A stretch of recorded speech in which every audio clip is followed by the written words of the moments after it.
Hey everybody. Okay, how are you doing? Well, as promised, my LinkedIn audience, I wanted to do this video. There's so much to talk about this video. I'm actually joined by Paul, my brother. There's a lot to talk about in this video. And if you want to join the conversation, you can join it on, I'll try to monitor LinkedIn a little bit. You can join it on YouTube, and I'll see that chat come across the screen over here. And also on Facebook, I'm not monitoring that, but I can see and respond to it later. Now, first, I have to say a bunch of disclaimers. Everything I'm saying is all my personal opinion only, not alleging facts, not casting aspersions, all for entertainment purpose only. Number one, please check all the disclaimers. The second part is, and I really wasn't aware of this. I mean, I'm busy with my own stuff. Apparently, well, let me put it this way. I don't want to get into any. This video, there's a lot of reasons I did this video, and we'll get into it. And I think it's going to be very, hopefully, broad-based and talk to a lot of people.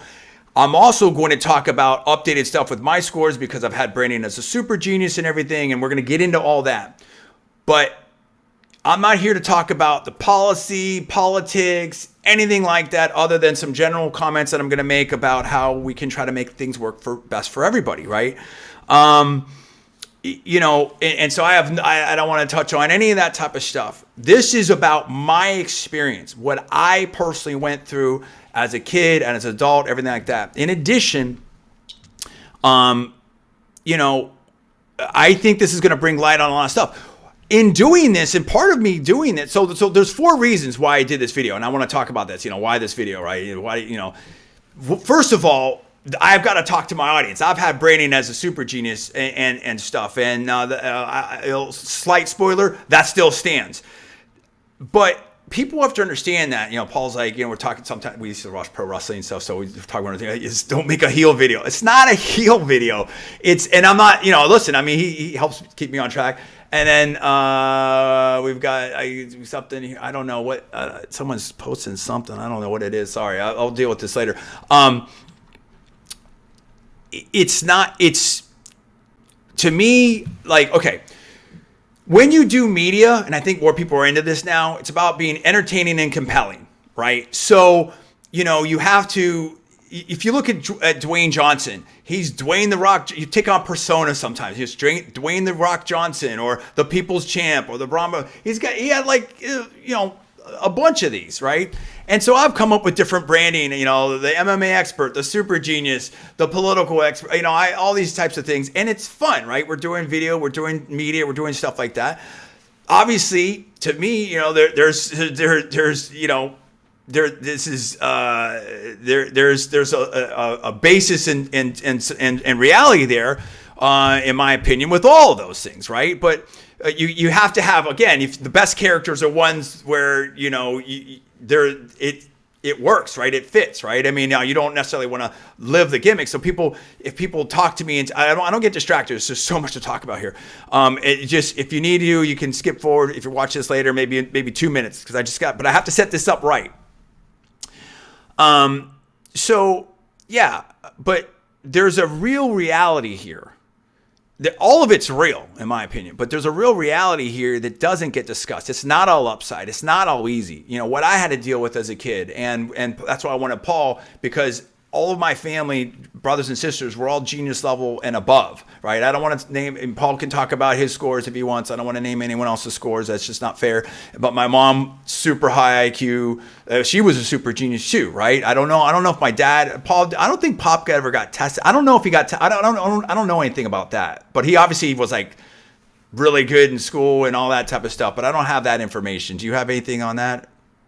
No, I don't know that. Yeah, I don't know that. We'll follow up with that. But I mean, he was a legend in his field, super great, everything like that. Anyway, this is going probably longer than I wanted to, for YouTube on an intro, but just I warn people, we have to set it up right. So that was the main reason, because of the branding for years and years. And I had good faith. I believe, as Paul will attest, and I'll let him talk on his own, I always thought the score was what was out there. That's what I always thought. We'll get into the history and all that. We'll dive into that.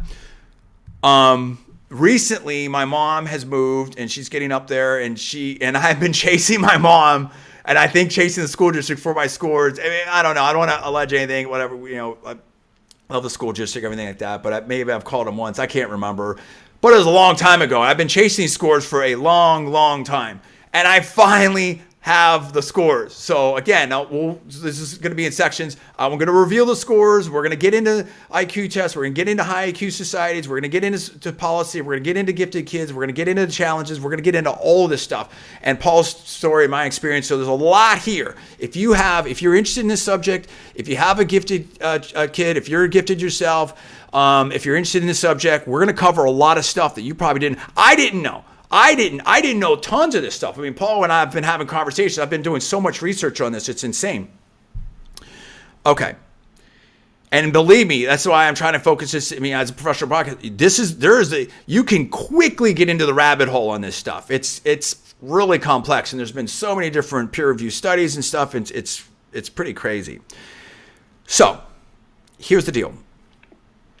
I took 3 tests when I was a kid. And we went to Claysville Elementary. And, you know, I would say, well, why don't I start with that, Paul? Do you think it's best for me to start with the scores first, or talk about our background and all that first? What do you think makes more sense, Paul? Do the scores, whatever you want to do. All right. I just to set the table, but then I want to talk about more because I think it logically makes more sense, right? All right. So my understanding, my older brother, Joseph, we were walking to church. We all took tests. We were all in the gifted program, Claysville, Pennsylvania. My older brother, Joseph, we were walking to Sacred Heart Church. And my mom wouldn't tell me my score. Now, I knew her score. Like, everybody knew her score when we were kids. It was a massive, blistering score, right? 155. That's crazy. I didn't know much then. I was a little kid, but I knew enough to know that was a really high score. And I remember walking, and we're going around this telephone pole, and it was a sunny day, and we were coming down from I guess it'd be like towards the West Virginia side over there toward, like we're walking. It was on Main Street there, walking towards the bank, towards the church, and we parked over by, we have a friend, I don't want to name names, we have, towards our friend's house there, and Joseph was telling me the score. He's like, and my brother's pretty like nonchalant stuff, so he was telling stuff, and he's like, okay, well, so-and-so score in the family's here, and then it's here, and then I'm here, and then you're here, and then mom's here, and then you're here. So, and the score I thought he told me, or at least I recalled over time, and this is, again, like, I probably, like, you have to understand, I'm not Gen Z, right? So, I have a lot of my best lifting stuff I don't have videotape of, even though I got in the media early.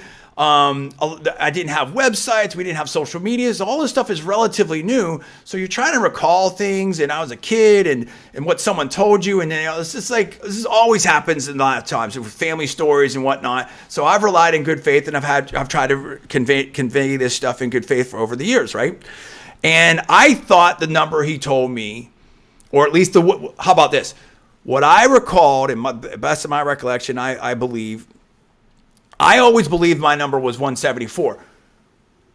In terms of when it came time to put anything online, and when I was doing this branding, that's what I thought it was. I mean, Paul, do you agree that that's what I thought my score was? Yeah, there's no doubt that's what you thought it was. That's what I thought it was. That's what you thought it was. That's what everyone. The only one who knew differently was my mom, who never told me. Okay, she wouldn't. And I think mom's saying, I'm not. Listen, we love our mom. I'm not. There's no one. We're not putting anyone on blast. But I think mom's rationale, and you can back me up on this, is that she didn't want me to quote unquote brag about it or something like that, right, Paul? Yeah, I think there was something along those lines. And, I love my mom, and my mom's great and everything like that. But my mom's, very smart, very tough, oldest of her family. And we grew up in Western Pennsylvania, and my mom is extremely capable and could do all kinds of different things, very independent. And maybe, possibly a little competitive there. I don't know. I'm not in anyone else's head. I don't know. I love my mom. It's fine. It is what it is.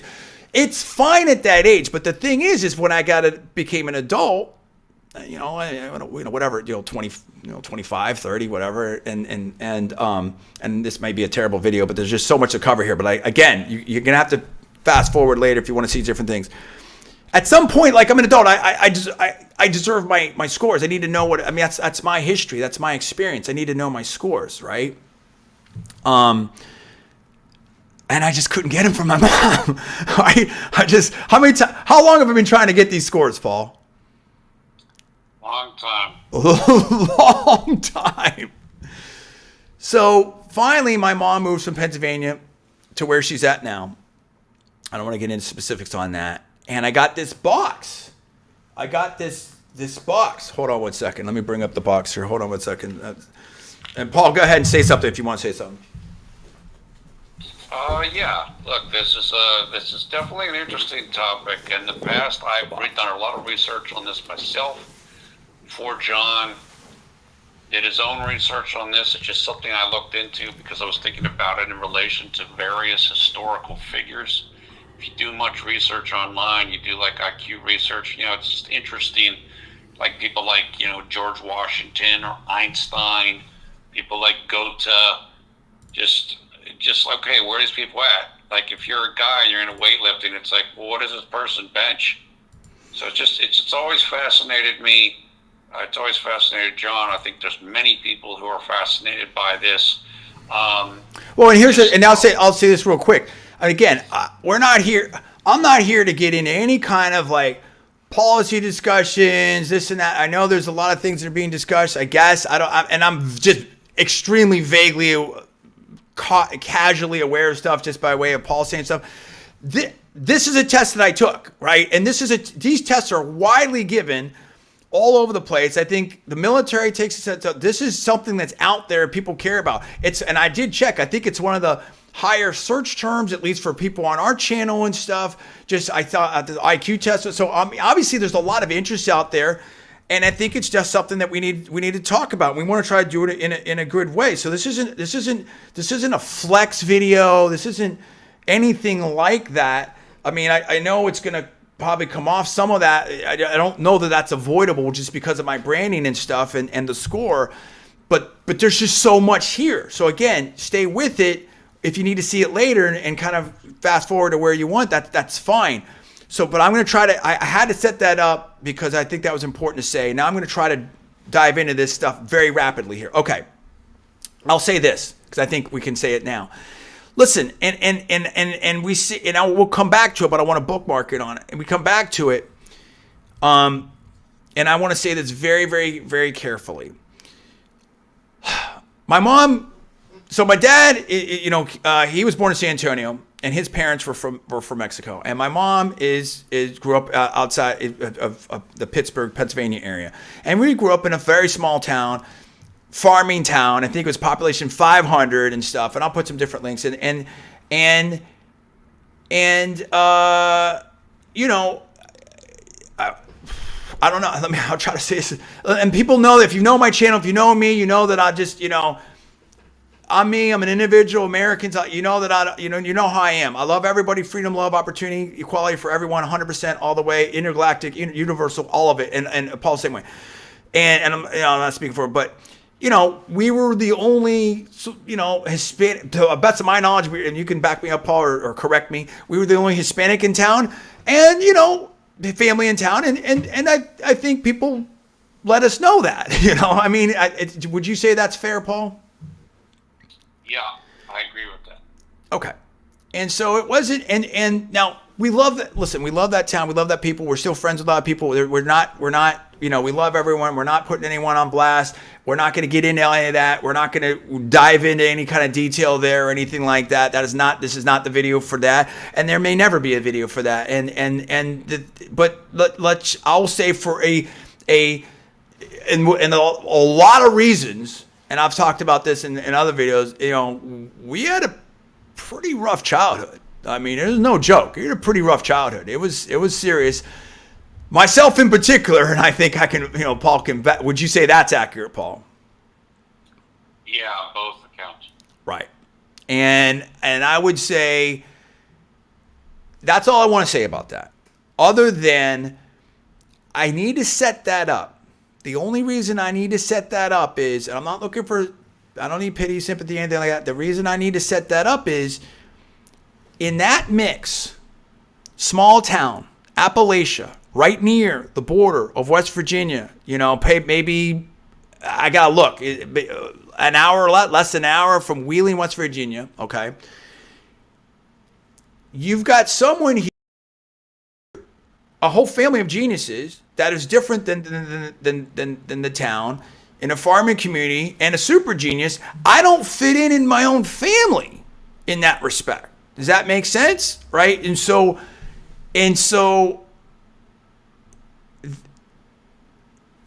a lot of what I want to talk about is the education system and what the experience is like. People think it's all upside, having by a high IQ or something like that. It's kind of like, if you look at it like you know, someone that's 7 foot tall, or 7 foot. Oh, that's great.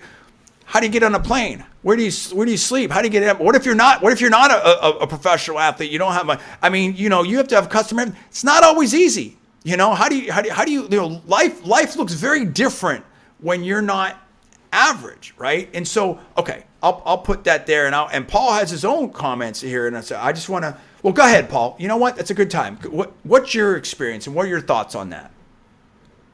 Well, as you said, growing up southwestern Pennsylvania and core of Appalachia, look, again, as you said, we lived in a simple, basic town that we liked. It was very small. It was very kind of enclosed, and it was very homogeneous. And so we were different in certain ways. And when we found out with this testing and stuff, kind of. Oh, sorry, I didn't read it, but I said, listen, everyone's an individual, everyone's unique. We appreciate, we respect, we love everybody, but for whatever reason, people made us communicate. You know, I don't know. I'll go back to what I already said. I don't want to say it a different way, because I don't want to mistake or misspeak in any way. And I know that's what you mean, Paul. Please continue. Right. So, yeah. Anyway, look, again, we're talking here about basically early 1980s. You know, in this town. Well, 70s. Yeah, 70s, 80s, just a different era, different time, different thing. And I'll just re-say, we were, to the best of our knowledge, we were the only Hispanic family in town, right? And that, which is great. We love it, right? I mean, so this is what it was. This is what it was, right? We're not right. In a negative way. I'm yes. telling you what it is. Right. There's no right. We're not making any kind of right. That's what it was. Right. That's what the situation was. No. So anyway, yeah. Anyway, I can't remember. I don't know what grade. I don't remember what grade it was. John probably knows from when the test were taken or whatever. Anyway, you take these tests what we did anyway at that time when we were relatively young, in grade school, and you get this data back, and if you're in a certain level or whatever, then they say that you're in this category. Mm-hmm. Well, in these categories, for us, so we would go to different programs, like the gifted program. I know for my own self, I had to, when it came to certain subjects during the day, when it came to reading and different things that we were doing during the day, when it got to that portion, I had to go to a different classroom. Right. Yeah.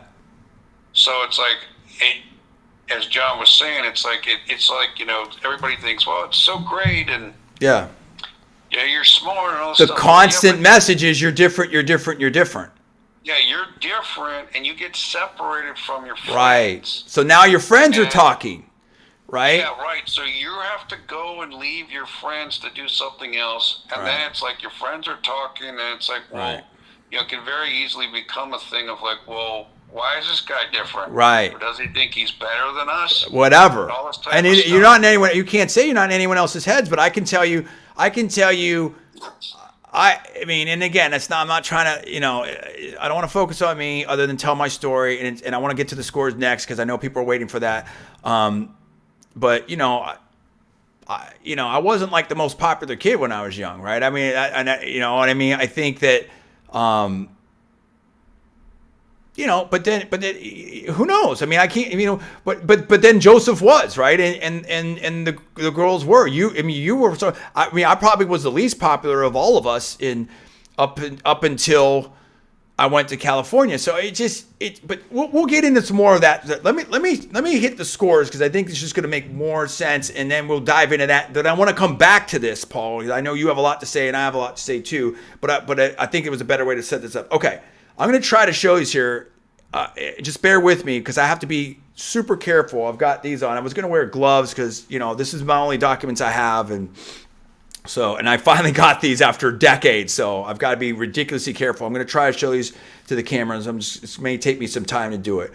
And I looked over this a few times. I don't think there's any sensitive information here. But I wanted to show you that I have it. Okay. I'm just going to show you what we're looking at. The very top is going to be my score on a test I didn't know. I had to research all, so I'll explain all these things here. And there's 3 different tests, and I'll try to weave through some of this and some of the California aptitude tests, like grade equivalent levels and stuff like that. So let me just see if I can show this in a way that's going to work. And I just got to be super careful. I'm going to move this microphone over here and just okay. We're just going to have to be super delicate here. It's not. Oh man, it's not really showing up. Oh yeah, it is. Okay. Oh. I may have to turn off that light. Gosh. Let me try to zoom it back. I have to. Okay. Dang it. All right. Hold on. Sorry, everybody. Hold on a second. This is going to be a little more challenging just because of the light. I may have to turn that light off. Yeah, you can see it there. John David Villarreal, Slauson, IQ 156. Okay, now, hey, John, you said it was 174, it's 156. Oh, it's not that simple. Believe me, but what I'm going to do, let me turn off this light here. Hold on a second. Paul, go ahead and talk real quick. So I'm going to turn off this light so we can get a better look so we can kind of dive into this real quick. So go ahead and say something real quick. Yeah, so again, coming back to what I was talking about, again, the name of the town that we lived in southwest PA was Claysville. So just again, our experience in Claysville, again, great town, great place to grow up. Oh yeah. Very tight community. But again, it's the school system was hold on 1 second, Paul. I'm sorry, I apologize. It's just that it's the light. Without the light, it's like really not that great. So I want to show this while I need to show it, and then I'll let you roll again as I turn back the light on. Let's hope this works here. Okay, yeah, that's way better. Okay, all right. So what you see there, I don't know if it's focused in on really great. There we go. All right, that's me. Oh, we're going in and out there a little bit. I'm trying to get it. Yeah, you don't want to zoom. Let me see here because it's going to go on my face. So let me get my face close there. Well, you can see it close enough there. You see the Slauson IQ 156. Okay, that's in 1975. That's me. All right, and this is McGuffey High School, Claysville, Pennsylvania, because they have the Claysville Elementary and stuff like that. Now, what you'll see underneath that is some kind of age equivalent thing, and that's an OMAT. I'll explain that in a second. Now, importantly, on the Slauson test, I'll get into all this super detail here in a second. The maximum score you can get on that was 164. On the OMATs, I think those are less used. And again, this is all my opinion. I'm going to put tons and tons of links, but I think those are less used as IQ tests and more about just kind of aptitude. But I think the maximum on those is 150. Now, if you look at, and I'll get into some of these things. If you look at, I have other stuff I want to show you. Where is this at? Okay. Over here, another Olson test I took. Now it's saying IQ 141. Again, remember, the maximum on that is supposed to be 150. But you see those percentiles, 99, 99. That may even be 99.9. I don't know. I don't know what all these things mean. Obviously, I can sort through some of that. Let's just assume it's 99. But, if you're smashing 99 percentile on stuff, That's crazy. That's well beyond Mensa, right? And we'll get into more of this stuff here in a second. I'm about to turn on the light, but I just want to show one more thing here. I've got to be super careful with this. I appreciate again, not the best. I want to show the fact. And just so you can see here on the back, I don't know if this will show up. Yeah, you can see a little bit. It's got watermarks there, right? Now here, if you have, and this is something that I think people are more familiar with, the California test in terms of grade equivalency and aptitude. And again, you can't read too much into this stuff, but you'll see I'm at 6th grade and I'm smashing like, sophomore, junior, most of it's junior, senior, almost college level on everything, except I've got some weaknesses stuff. And now what's interesting, if you go down there, you'll see like, and this is not uncommon with some very intelligent people, I'm crushing off the charts mastery on almost everything, except this stuff in here, which is more like spelling, grammar, and stuff. Not a surprise for people that know me, and I've said that in many, many videos, right? That my grammar and spelling is not that great. Let me put these over here as I want to be safe. So Paul, go ahead and have some comments. I'm going to turn the light back on, and then I'm going to explain how these scores now, what they mean, because this is a whole different thing, and this was the rabbit hole of IQ tests that I'm going to explain because it's really pretty fascinating. Go ahead, Paul. Yeah. So, like I was saying, again in Claysville, it was very much. It was a nice, simple community, but it was not like, it wasn't home to. We weren't near an Ivy League university. We weren't in like. Well, let me. I'm sorry. I apologize, Paul. I just want to be just super, super careful. Listen, we love that place. Our family lived in that place for a long time. We still have friends from that place. We were in 4-H. They were good, very, very good people. There are we love that place. Okay, we're not. But for me personally, and Paul, you can speak to this, and I promise I'll zip it for a minute.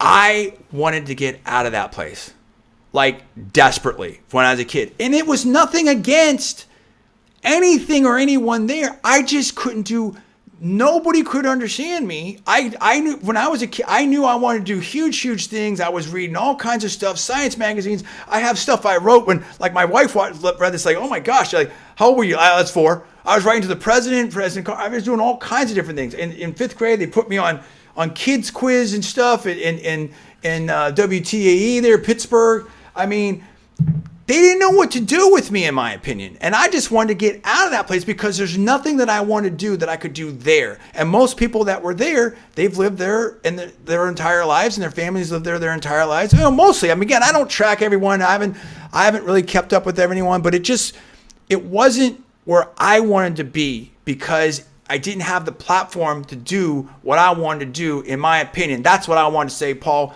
what do you want to say? I don't know. Can I talk? Go ahead, Paul. Right. So, yeah. Anyway, again, so what I was saying was, that's the situation that it was. It was a farming community. It was cool. We liked it, but it was,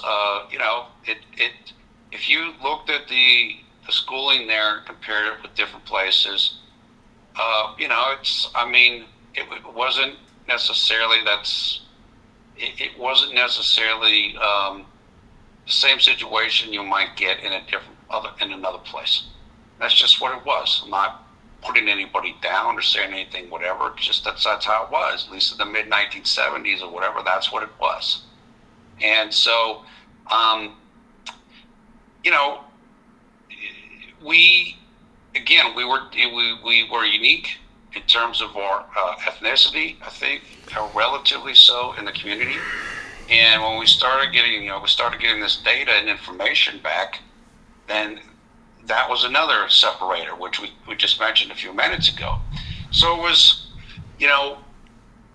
as Jones alluded to, and we're going to talk about more, is that when you have people in this situation, and not only can it take you away from your friends and different things like this, it's just, you could stick out.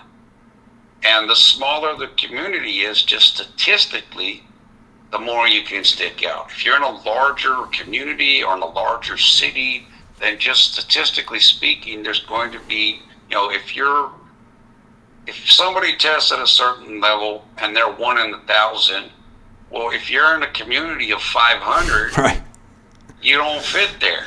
I mean, or there's one of you. If you're in a community if you're in a city with 3 million, there's a whole bunch of people like that. So all I'm saying is, I'm not putting the place down. I love the place. I love growing up there and everything like that. There's nothing to do with that. Just saying from a statistical perspective and the way that the place was oriented, which was much more, again, it was farming, and it was a lot of people there were into like athletic stuff. Coal mining, steel. Yeah, it's coal mining and different stuff, and right, steel plants were very prominent at that time. It wasn't geared towards some of the things or some of the situations that we were in. That's, again, has nothing to do with the place. I love the place to death. Whatever. So it's look, and listen. Paul's my brother. He wants to say what he wants to say. I want to say what I want to say. I don't want to get into all that. I want to have any kind of I want to keep this video tight, and my thing is part of it is I want to be very precise about what we're saying, and I don't want to get into any kind of other stuff. So I just want to be very, very precise on that. So let's just keep everything tight and precise on that type of stuff. So look, here's the deal. Is I think that's that. That's the background. Now, on the scores, because it's a lot more detail on that. Oh, say 156. Okay, it's not that simple. Once you score above 150, and this is, I'm going to put a lot of stuff in the description. Okay, I'm going to put a lot of stuff in the video description on YouTube, because it's just so much here. It's really, really deep. It's not, you can't just say, hey, there's so many different tests and so many different iterations of the test. And like I said, you can go right down the rabbit hole in this stuff. And again, I want to apologize for my brother, and I love Paul. He's great, stuff like that, but I just got to keep, Paul wants to say his stories and stuff, and I just got to keep this super tight and super, be very careful and precise on exactly what's said. So, look, that's family, that's brothers, and that's is what it is, and that's the deal. So I appreciate the audience out there for understanding that, but I definitely, I do appreciate him for making it, and I appreciate his perspective, because I think that was important. But I want to be super precise on this. So here's the thing. There's been I think 4 plus iterations of the Wechsler test. There's been multiple iterations of the Stanford-Binet test. The Slauson test was used for a while, and then there's different. This test is used the most, and then this test becomes used the most. So I'm telling you, there's so much here. So it took me. I was going to do this video a long time ago, but it took me so long to figure out how does this convert to that, and what about this, and when this was done, and what about this iteration. And bottom line, and I will spare you all the back and forth on that.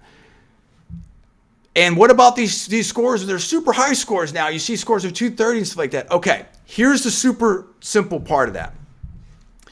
I'm going to put the headline. I'm going to walk through it.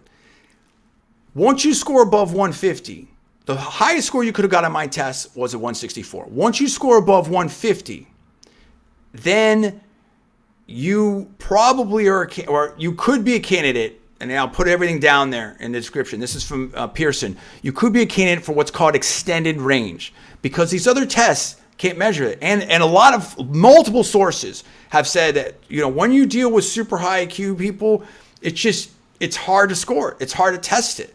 It's just, there's so many factors. To make this is not a perfect analogy by any stretch. To make an analogy, it's just probably a bad analogy, but it's close enough. If you're measuring a 0 to 60 on a car from, let's say, anything in the 6 second to 10 second, 12 second range, you're pretty much going to probably measure mostly engine, right? And I know there's all kinds of other factors, but just follow me with it. Once you start getting into that sub 3 second range, engine, tires, heat, there's all these other factors come into play, and any little thing can totally change things up just tremendously. So a lot of these places say it's very, very hard to test very high IQ people, right? But my score, I'll walk through it because it just makes more sense then. I finally found a site, a Pearson site, highly respected, that basically converts that's a score into an extended range. Okay. And my score, the Slauson test, from what I saw, and I can't find, again, the rabbit hole, it's like I didn't bookmark it right. I can't find like this study. And again, some studies will say this and that, and this one's better than that one, and it's this, this one's harder than that one. But I believe I found, and I told Paul, I believe I found a study that says the original Slauson test will convert over to, it's plus 4.6 something, if I remember right, close to plus 4.5. Let's call it 4.6, round it up to plus 5 points on a Stanford-Binet test. We'll come back to that. Now, again, you can dispute that, whatever, and that was a Stanford-Binet test at that time. I think that was the original one. I don't know which iteration they were on then. Okay, fine. So my score, so that would maybe translate into a 160 and a half, 161, something like that on a Stanford-Binet. Maybe. Okay. So we'll put that aside. But then in trying to find that again, and I've done probably like 15, 20 plus hours research on this. And I'm a really good researcher in my opinion. So then, in trying to find that, I couldn't find it. And I was driving myself a little bit, it's like I was trying to find that. I finally found, I'm like, how am I going to figure this out? Because I found a couple things that will convert scores between themselves. I don't know the validity of this site. I don't know how good it is. I can't vouch for it. I just found it on the internet. I'm going to put a link to it. You make your, again, I'm going to put all this in the YouTube description, maybe some of it in the LinkedIn as well. I'll try to put both of them. You make your own decision on it. But in this site, it would convert the different scores because the site that had the extended range was using, let me try to pull it up now. It has different things. This is, I believe, a Wechsler score. The abbreviation is a WISC-4 to then for the full IQ score to the extended range equivalence of the scale of sum score, right? I'm like, okay, well, how do I get from what I thought at the time was a Stanford-Binet over to a Wechsler to help me out in it? And how does a Wechsler WISC-4 compare to a Stanford-Binet 1 or 2? Like, this is what I was doing, right? Research. What I found is a couple things. Is that, the age-related, that number one, and I just found it, I'm going to put that basically any Wechsler test, or I'm not going to say that the multiple Wechsler tests should be roughly equivalent to each other, okay? Which makes sense, right? I mean, you don't want someone, hey, I took this test for the WISC test as a kid, and then I took the adult test, and there was like a 20-point difference, right? I mean, so you would make sense that there should be some norming there, and I don't know if that was by design. I would assume so. But so the Wechsler test, any Wechsler test should be, I'm not going to say any, but the Wechsler test should be roughly equivalent to each other. So okay, great. So you get it over to Wechsler in some form, and then you should be able to work this. That's step one. Step two is that as you are on the higher end of the IQ stuff, those things kind of, the age, this is for all IQ tests, I believe. I think this is another study, that the IQ test should kind of match up, right? So again, it's just, because you're at the, at the extreme, it kind of syncs up there or something like that. So the bottom line is that, and there's another study that basically the Slauson test, the original one that I took, it was designed to be a short form of the Stanford-Binet test. That doesn't mean it always, because again, it's going to exactly correlate, but also that it's actually really a very good predictor, maybe at the time the best predictor of a Wechsler test. So my test should match up with a Wechsler test, and any Wechsler test should match up with another Wechsler test. So now I should have a clean conversion, as clean as I can get it, right? Okay, great. So if I then look at this table, and this is PearsonAssessments.com, and then I'll put this in here, and it's a technical report 7, right? If I look through this and I plug in 156, okay, that equates on an extended range, which is the new stuff. All this extended range, that's the other thing. This extended range stuff is all new, relatively new. I did not have it when I was a kid. So all the time I'm thinking I'm 174. That's what I'm thinking. I don't know why. I mean, and I took an LSAT test. We're doing practice LSATs, and my highest that I got on practice was 174. So maybe that's it. And I won't name who or that's up, but it's funny because my brother, he thought my score was something different. He had the numbers reversed, and I had someone else's numbers reversed that would make a 174. So it's like, who knows? I mean, again, these are the things. But anyway, bottom line is now, if you plug in 156 of a Wechsler, which my score should be equivalent to that, right? If I went through those steps, and I'm going to put that down there, that gets you on extended range a 176. Okay, so, maybe somehow, some way I knew something that was pretty much where I was at. Now, I mean, again, I will also explain about the extended range here in a second, but let me go through one more step. Now, if you go back to, again, the Stanford Binet and the Wechsler, if you go back, if you say, okay, on a Stanford Binet, if you give me a plus 4.63, if you want to round that up to a 4. I don't know if it'll do a percentile, and again, this is going to get so close. It really doesn't matter. But just for kicks here, and if I'm remembering this, so it's not going to do decimals, right? So if you round that up to a Stanford Binet to a 161, and you get that into a Wechsler, that becomes a 157 Wechsler on this site. And again, I don't know the validity of this site. In this site, then if you put in a 160, if you put in a 157 Wechsler, that then gets you to a 177 or 178. So the bottom line is, for me, I think the best knowledge I have with the studies, with the conversions, with the tests, with the hard tests, everything like that, extended range.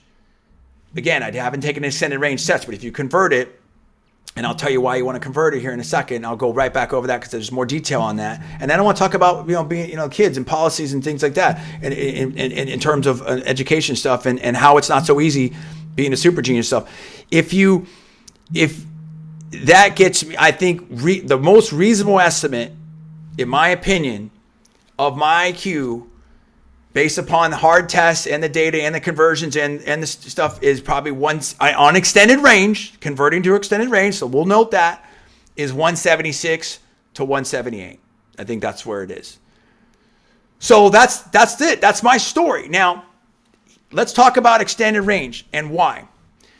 As you get to the extreme, and I can show you how that is. And if you look at percentiles and stuff like that, if you plug in a 156, that is 1 in 10,581 people, right?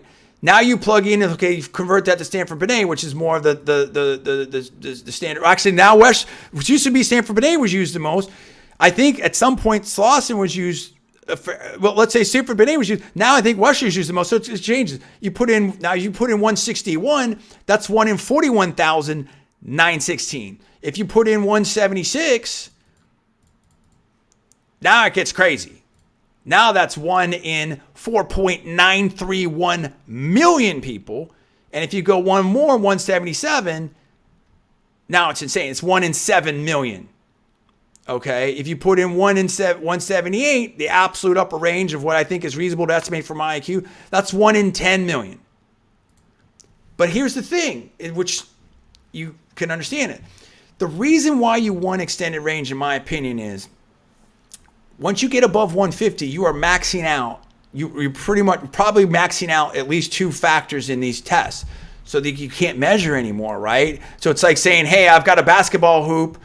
It's at 7 foot and everyone's dunking in it. Well, you can't measure who can dunk at 8 feet because you're at 7 feet, right? That makes sense. And so, okay, what the other part of that is, the second part of that is, okay, the difference between someone, because of the distribution, the way distribution works in statistics and stuff, the difference between a 130 and a 135 is vastly different than the difference between a 110 and 115 or 100, 105, right? Because of the way distribution works.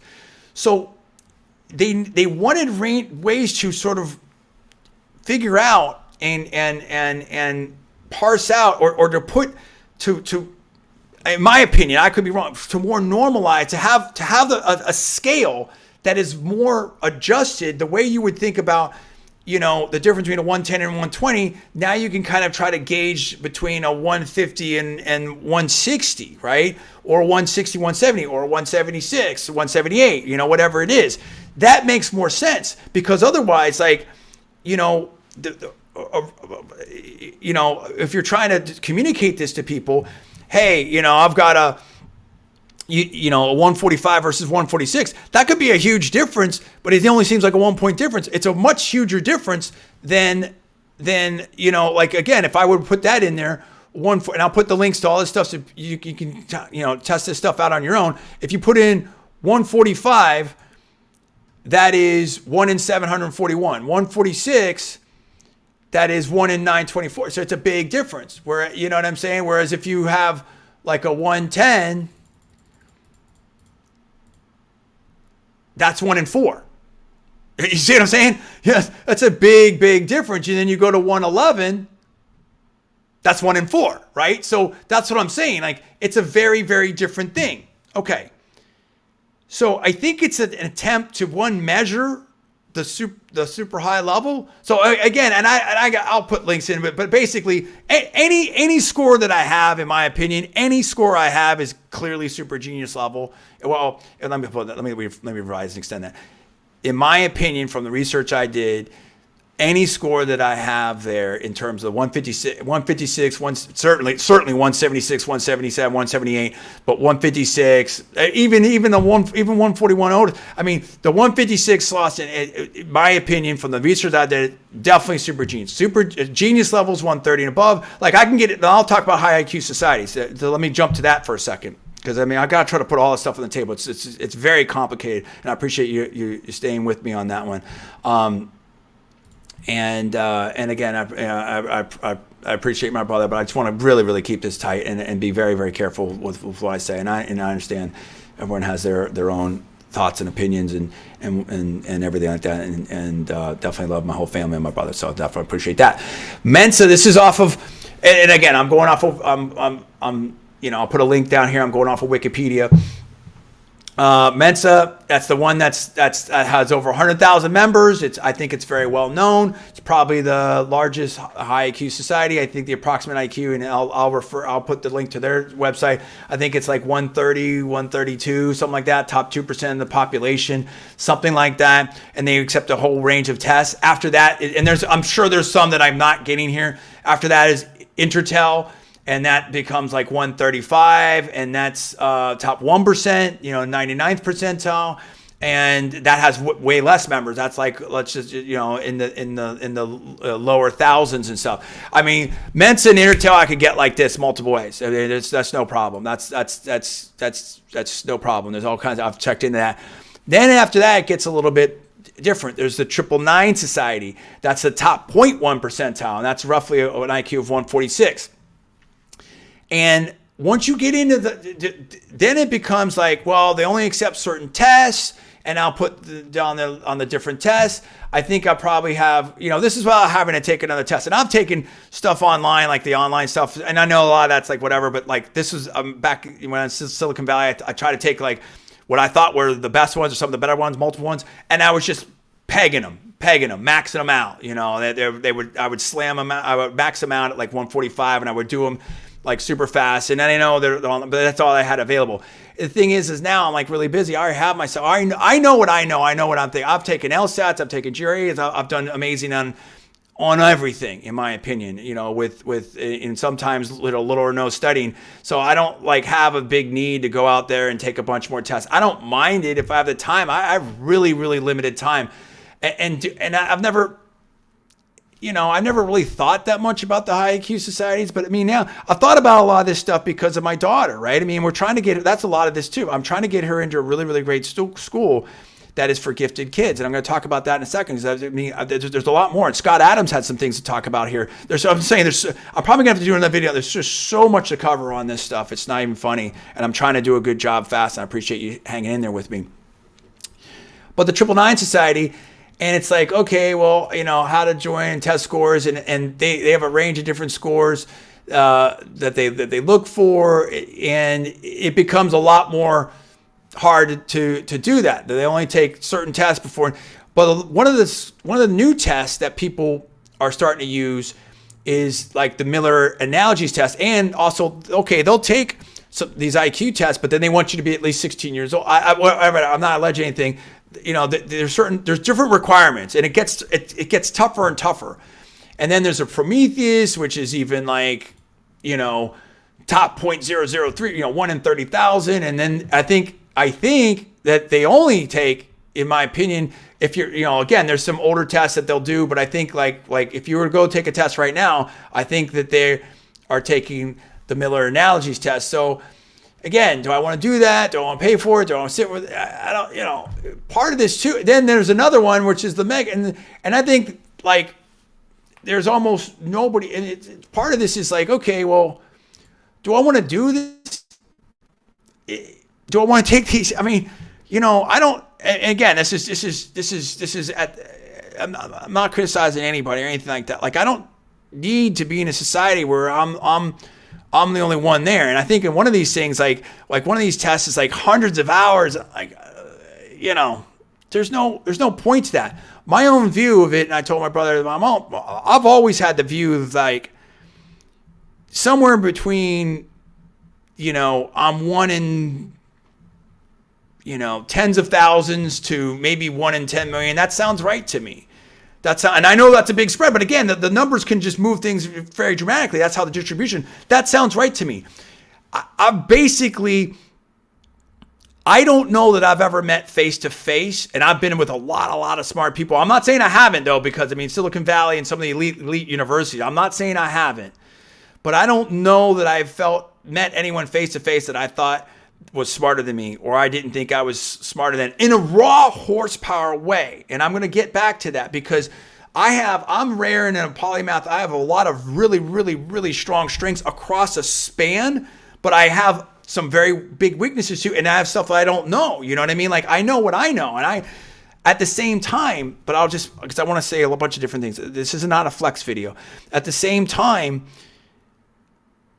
I'm not a 4-year. I wasn't a 4-year-old prodigy, speaking 5 languages, playing the piano, writing books. There's those people out there. I'm not a Marilyn Vos savant. I'm not like, some of these people. I know there's people out there, maybe a Bobby Fischer. I don't know. There's some of these people out there that I appreciate, have more horsepower than, and I'm fine with that, because when I was a kid, it was challenging. It was tough, and I want to get to this. It was so I am very thankful. I'm very blessed. I want to thank my parents. I want to thank God. I want to thank people. I'm very blessed. I have ridiculously high horsepower, and I may take this stuff off my LinkedIn. The only reason I had it because I had the branding. Like, I do the branding stuff. It's fun and it's entertaining and whatever. But there's also a serious side of this too, which is to say, Scott Adams wrote a piece about when he was in Mensa and stuff and how he met people there. And I'll let that speak for itself. But it's worth reading, I think, because I don't want to mischaracterize it. I don't want to say anything. And that's why I just had to be very, very careful with Paul, because I just really want to be very tight on this. Look, not everyone who has a high IQ has the easiest time. But my story's not uncommon in terms of feeling, having to be able. I've had to work. Let me put it this way. I want to just. I'm speaking from myself, for myself, because I want to be respectful of everyone. Does that make sense? Like, I'm comfortable speaking on my own experience, but it took huge amounts of work. Just massive. One of the reasons I'm so good at communicating now, I hope so anyway, is because I like it. But I had to really work on it to be able to survive in the world, to be able to talk to other people. And that sounds crazy, but but that's what it was. And so I became a great communicator to be able to get out of my head. If you look at Good Will Hunting, there's so many other, like when you are in that edge, and Scott Adams, I think, talked about this, of Dilbert, that, look, it's not just because you have a high IQ. This is the thing that I think people lost and I maybe don't appreciate. People think that it's all upside. It's not all upside. And it's not easy. My experience from what I was reading out there is not uncommon. And just because you have a high IQ doesn't mean that you're going to be a CEO, you're going to be rich, you're going to have a bunch of money, or that you come from a family that's well-to-do. And in fact, sometimes there's some people that have struggled. And there's some people, there was another, an article out there that someone wrote for one of the big newspaper or big publications. And I'm not going to, because I don't want to, it's fine. It's like, oh yeah. And listen, I think we need to do a dramatically better job in the education system, right? Of making sure everybody has an opportunity and everybody has a fair shot. And, there's a lot of, I would imagine, I'm sure you have let me put it this way. Not every high IQ kid, is going to a prep school. Not every high IQ, and that was the other thing too, is my mom, cared about me enough and just sent me to a prep school. And this is funny because this is, Lindsley and I won't drive too much into that, but I was doing, very well in certain ways and not so well, in other subjects. I wasn't great at handwriting and like I said, grammar and different things like that. And they tested different things, but I would get bored. I was dramatically bored. Like I would be bored in school because it's kind of like if you are a senior and you play basketball and then you go play basketball with your, little brother's friends that are 5 years younger than you. Yeah, you might do it for now. You're not going to do it every day. It's not going to be fun for you. Does that make sense? Right. And then, so I go to this. And I was at a school that was rated, I think, C+ or average-ish, by niche and grade school. So then I go to Lindsley. That was the best school, private school in West Virginia, and I'm crushing that. But the same comments. Oh, hey, I think John could do amazing, but this is my super rough paraphrase. But he's bored and stuff like that. So what I'm saying again, this is not a flex. This is an explanation. I was able to figure it out and make it work. What about the people that aren't able to do that? What about the kids that aren't born? Maybe to a rich family or kids that aren't in private schools, or the kids that can't get tutors or go to a Montessori or whatever. What about the kids in name the name, right? I don't want to put anyone on blast or put any place on blast or anything like that. But there's a lot of what I was reading out there with Mensa members and some other stuff like that is that there's a lot of challenges. And I know for myself, there were a lot of challenges. So, I know there's a discussion on this stuff now. And again, I know very, very casually on this. I haven't really followed it super duper close. But by any stretch. And so I can't really comment on them. We're not going to comment on that. But I think I don't have all the answers, but I do think we need to do a much, much better job of having education such that it doesn't just, let me put it this way. I want to focus on the positive. I want to make sure that education educates, the educational system educates everyone to the best of their abilities as maximally as possible. That's the way to do it. That's fair. And if we do have these, and listen, IQ's not everything. I'm not here to say that all, I'm not, again, that's part of why up to now, I don't know, and I might do it. I think there's some good reasons to do it. I might join some of these societies. Why not? That's cool, and I can see a lot of positives. But for a long time, I never needed that. Like I knew what I was, and I knew what I could do. I've had enough test scores, grades, everything like that. But it's not about that. It's just about. But I had a very, very real experience of just really. let me put it this way. It wasn't until law school, other than one class of engineering calculus, I had no business thinking. I don't know what I was doing. I wasn't really studying. But for the most part, even though I tested out of calculus and something, I've talked about that story before. But I really wasn't pushed or had to really study that much until I was in law school at Berkeley, a top 10 law school. Sometimes a top 5 law school. I wasn't pushed until that level. And so even as an undergrad at Berkeley, right, in my opinion, so how do we set up an educational system that works for everyone and gets the most out of everyone? And so if we're here globally, or certainly in America, whatever like that, and there's a lot of talent, there's people that are not being able to learn as fast as they can, or express themselves, or push themselves in the educational system, that's a failure of us in the educational system. And I can say I struggled through it as a kid. I lived it. And now I think about this for my own daughter, Janae, and what's going to happen with her and trying to get her the best school. And I know there's a lot of parents out there that feel the same way. And that's not about, that we should want the best for everyone. We have to figure out how to make that work for everyone. Similarly, from a career perspective, and this is going to this other article out there in the Scott Adams piece. How is it? Now we talk about remote talk, and this is a lot. There's a lot of conversations that I've had with people with single parents or moms in the workforce, and I talk to. I want to be very careful. These conversations. I'll talk about whatever, but I just don't. I'll make it very, very, very general. Our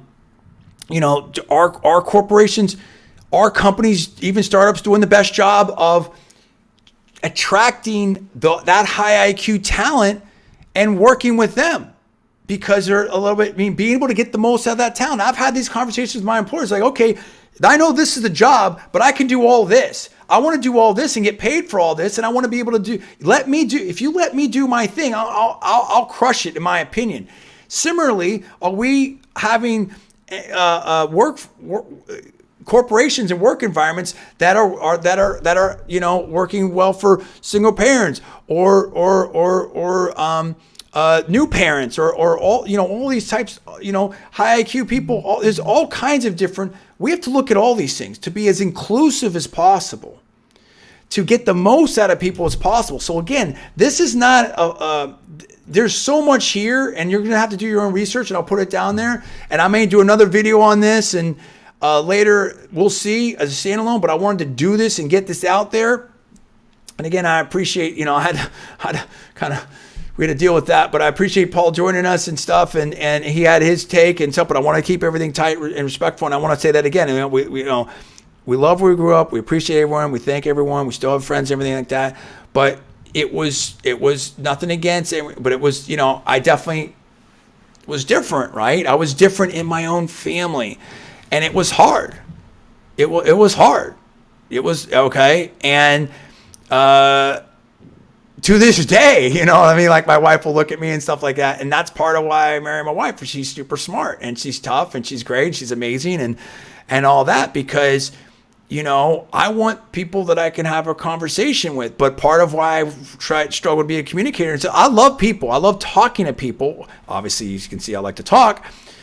And that's important. How do we communicate with everyone? How do we get the most out of everyone in education? So, and again, I've gone on for a while. I hope I've done a good job of this. I tried, and I appreciate you sticking with me, and I appreciate Paul, and I appreciate everyone. I appreciate my teachers. I appreciate, Miss Patterson and my friends and the great people of Claysville, Pennsylvania, and all my teachers, I can go on and on, Mr. Florence and Lindsay, and Costa Napolitano. All the people that helped me, that worked with me, that put up with me, right?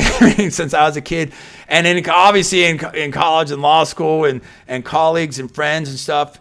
And it's not going to be decided today, but it is a real thought process. This isn't, yes, I'll keep doing the super genius stuff, and that's fun, that's a persona, that's real, and that's honest, in my opinion.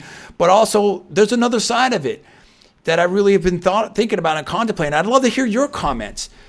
And I'd love to hear from parents out there that have gifted kids. I'd love to hear people that, and again, this is for everybody. It doesn't matter. Whatever your score is, or if you've never taken a test, it doesn't matter.